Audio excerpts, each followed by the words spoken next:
Hello दोस्तों, course of career के video में आपका एक बार फिर स्वागत है। तो आज के वीडियो में हम बात करने वाले हैं कि ऐसे टॉपिक पर जो बहुत ही ज़्यादा डिमांडिंग है और पिछले 2 से 3 सालों में ये मान के चलें कि इस इंडस्ट्री में सबसे ज़्यादा बूम है।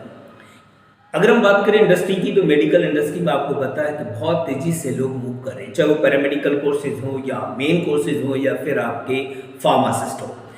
बात इस वीडियो में हम करने वाले हैं स्पेशली फार्मासिस्ट के बारे में। अगर आप भी डी फार्मा या बी फार्मा या फिर एम फार्मा करने के बाद मेडिकल स्टोर ओपन करना चाहते हैं तो आपके लिए ये वीडियो काफ़ी इंपॉर्टेंट हो सकता है। जनरली हम क्या करते हैं कि कोई भी काम करने की स्टार्टिंग करते हैं बिना किसी R&D के, बिना रिसर्च के, बिना कुछ जाने के क्या चीज़ें ज़रूरी हैं इस पर्टिकुलर बिजनेस के लिए, बिना कुछ जाने और हम अपना स्टार्टिंग कर देते हैं और बाद में हमें पछतावा आता है कि हमने ये सब क्या कर दिया। जब तक हम मेंटली प्रिपेयर नहीं होते हैं किसी भी पर्टिकुलर काम के लिए, ये मान के चले कि हम उस काम को बहुत अच्छे तरीके से नहीं कर पाते हैं।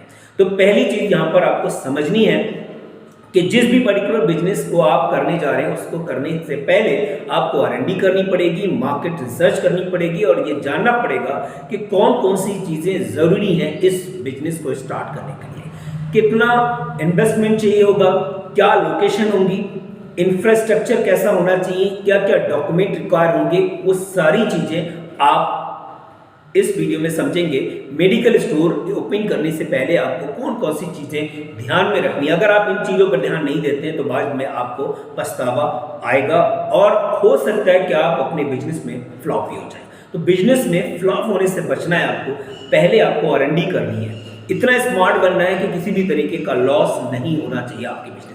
चलिए स्टार्ट करते हैं और समझते हैं वन बाय वन। सबसे इंपॉर्टेंट पॉइंट हम यहाँ पहला डिस्कस करने वाले हैं, वो इंपॉर्टेंट पॉइंट है लोकेशन। लोकेशन की जब भी हम बात करते हैं, याद रखें किसी भी बिजनेस के लिए हम बात ये नहीं कर रहे हैं कि जनरली मेडिकल स्टोर के लिए, किसी भी बिजनेस के लिए लोकेशन बहुत ही इंपॉर्टेंट रोल प्ले करती है।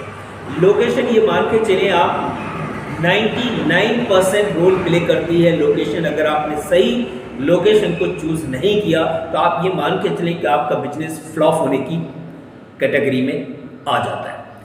तो लोकेशन को बहुत अच्छे से आपको चूज करना है। कौन कौन सी चीजें आपको ध्यान में रखनी है अगर आप लोकेशन को चूज करेंगे। तो पहली इंपॉर्टेंट बात, पहला पॉइंट आपको ध्यान रखना है कि लोकेशन जहां भी आप मेडिकल स्टोर रख रहे हैं वहां पर ऑलरेडी बहुत सारे मेडिकल स्टोर तो नहीं है। क्या पहले ही से वहां पर बहुत ज्यादा कंपटीशन तो नहीं है? अगर है तो आप वहां पर साइड हो जाए, कुछ ऐसी जगह की तलाश करें जहां पर मेडिकल स्टोर भी कम हो, कंपटीशन भी कम हो, डेंस एरिया हो, बहुत सारी आबादी भी हो। तो ये चीजें आपको ध्यान रखनी है। पिछले 3 सालों में जैसा कि हम देख पा रहे हैं कि इतनी तेजी से मेडिकल स्टोर ओपन हो रहे हैं, जैसे आपको पता है किराने की दुकान की तरह। अब किराने की दुकान की तरह मेडिकल स्टोर ओपन जरूर हो रहे हैं, लेकिन जरूरी नहीं है कि सारे मेडिकल स्टोर जो हैं प्रॉपर रन हो। कुछ ऐसे भी होंगे जो कुछ समय के बाद बंद हो जाएंगे, कुछ ऐसे भी होंगे जो रन करेंगे और आगे निकल जाएंगे। अब वो कौन कौन सी चीजें अगर वो अब इम्प्लीमेंट करते हैं तो डेफिनेटली उनका बिजनेस ग्रो करेगा। दूसरा इंपॉर्टेंट पॉइंट है लोकेशन के बेसिस पे आप गवर्नमेंट हॉस्पिटल हो सकता है, प्राइवेट हॉस्पिटल होते हैं, उनके आसपास का एरिया आप चूज कर सकते हैं। वहां पर आपको बताया कि जनरली पेशेंट पहुंचते हैं तो वहां पर भी आपका मेडिकल स्टोर बहुत अच्छे से रन हो सकता है और आप वहां से अपना अच्छा बिजनेस बना सकते हैं। एक और यहाँ पर पॉइंट याद रखनी, ऐसे मेडिकल जो प्राइवेट मेडिकल है, प्राइवेट हॉस्पिटल हैं, आप उनसे टाई अप कर सकते हैं। उनके साथ आप टाई अप करके उनके हॉस्पिटल में भी आप मेडिकल स्टोर डाल सकते हैं। एक तो ये रहा। दूसरी चीजें आपको समझनी है। दूसरा जो इंपॉर्टेंट पॉइंट है, ये था लोकेशन से रिलेटेड।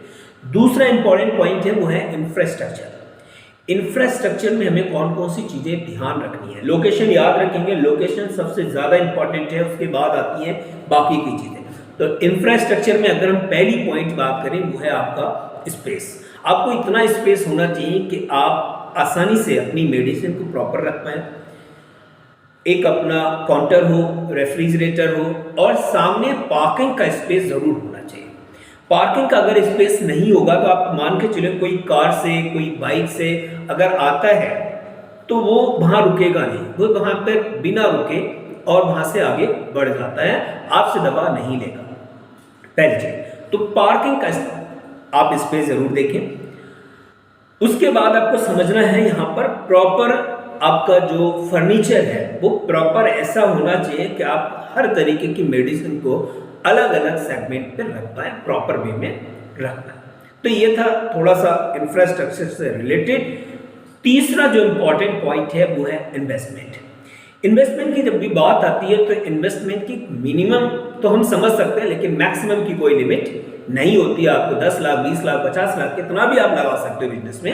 आपको लग रहा है कि मुझे इस मेडिकल स्टोर में A to Z सारी मेडिसिन रखनी है तो उसकी कोई लिमिट नहीं है। ऐसे भी मेडिकल स्टोर होते हैं सिटी में जिनमें इतनी सारी मेडिसिन होती है कि आप कुछ भी नाम ले लें उनके पास मिल जाएगी। अब यहाँ पर हम बात करेंगे मिनिमम इन्वेस्टमेंट की, तो 3 से 4 लाख रुपए भी अगर आपके पास स्टार्टिंग में है तो आप एक स्टार्टिंग कर सकते हैं, है ना, अपना मेडिकल स्टोर ओपन कर सकते हैं। बट यहाँ पर एक चीज और याद रखनी है कि जनरली हम कम पैसे से अपना बिजनेस स्टार्ट तो करते हैं, लेकिन उसी में से पैसा निकालना स्टार्ट कर देते हैं। बिजनेस स्टार्ट किया, पैसा भी निकालना शुरू कर दिया। अब जब पैसा निकालना शुरू करेंगे तो बिजनेस बढ़ने की बजाय उसी रेशियो में रहेगा। आपने मान लीजिए 1000 रुपये बिके, उसमें से 100 रुपये आपका मार्जिन था, वो 100 रुपये आपने उठा के खर्च कर लिया। अब 1900 रुपये आपके बचे, वो 900 रुपये ही आपने उस बिजनेस में लगाए, तो अब आपका बिजनेस ग्रो उस लेवल का नहीं करेगा। कुछ दिनों तक आपको जो भी मार्जिन होता है उस मार्जिन को भी, उस प्रॉफिट को भी उसी बिजनेस में आपको ग्रो लगाना है और बिजनेस को ग्रो करना है। साल 2 साल ऐसा करिएगा, आप देखेंगे एक टाइम के बाद आपका जो मेडिकल स्टोर है फुली एकदम से पूरी तरीके से भर जाएगा। तो इसका ख्याल रखनी है आपको। अगर कम इन्वेस्टमेंट, आपके पास इन्वेस्टमेंट बहुत अच्छा है, फिर तो आपको कुछ सोचना ही नहीं है। अगर आप होलसेल का काम करें तो आप मान के चले 8 से 10 लाख रुपए आपको रिक्वायर होंगे इस काम के लिए। तो ये तो रहा इन्वेस्टमेंट से। दूसरा एक लास्ट इंपॉर्टेंट पॉइंट है, वो क्या है? वो है आपका रजिस्ट्रेशन। रजिस्ट्रेशन यानी कि आपको एक लाइसेंस की भी रिक्वायरमेंट होगी। अब लाइसेंस की रिक्वायरमेंट अगर है तो आप एक काम तो ये कर सकते हैं, अगर आप फार्मासिस्ट नहीं है, अगर आप फार्मासिस्ट हैं तो अपने नाम से लाइसेंस लेके और अपना मेडिकल स्टोर ओपन कर सकते हैं। किसी भी तरीके का किसी से भी कोई प्रॉब्लम नहीं होने वाला। दूसरी बात, अगर आपके पास लाइसेंस नहीं है तो आप क्या करें, एक ऐसे बंदे को हायर कर लें जो ऑलरेडी, जिसके पास लाइसेंस है, जो ऑलरेडी फार्मासिस्ट है। तो आपको क्या करना है, उस फार्मासिस्ट का लाइसेंस आपको यूज करना है और उसको सैलरी देके अपने यहाँ काम कराना है। तो आपको यहाँ से डबल काम आप कर सकते हैं। तीसरा ऑप्शन, अगर मान लीजिए ऐसा पर्सन भी आपको नहीं मिल रहा है तो आप क्या करेंगे, एक लाइसेंस को आप रेंट पे ले सकते हैं। रेंट पे अगर आप लाइसेंस लेंगे तो भी आपका काम चलेगा। 50-60 हज़ार रुपये सालाना के हिसाब से रेंट आपको देना पड़ता है। तो ये सारी चीज़ें आपको करनी है। जब आपको कोई लाइसेंस मिल जाता है तो यहाँ पर जो भी रजिस्ट्रेशन होते हैं वो आप यहाँ से करा के अपना मेडिकल स्टोर ओपन कर सकते हैं। एक और चीज़ बचती है, अगर आप किसी काम को प्रॉपर वे में करते हैं तो आपके पास जीएसटी अगर है तो वेल एंड गुड, क्योंकि जब हम ट्रेडिंग करते हैं तो हमें जीएसटी की रिक्वायरमेंट होती है, तो आप जीएसटी भी आपको लेना पड़ेगी। ये बेसिक चीज़ें थी। मुझे उम्मीद है कि इनमें से अगर इन चीज़ों पर आपने फोकस किया और समझ लिया तो किसी भी तरीके का कोई भी दिक्कत नहीं आने वाला। आराम से आपका बिजनेस प्रॉपर वे में रन होगा। उम्मीद है वीडियो आपको अच्छा लगा होगा। अगर अच्छा लगा हो तो लाइक ज़रूर करिएगा और चैनल को सब्सक्राइब करना नहीं भूलिएगा।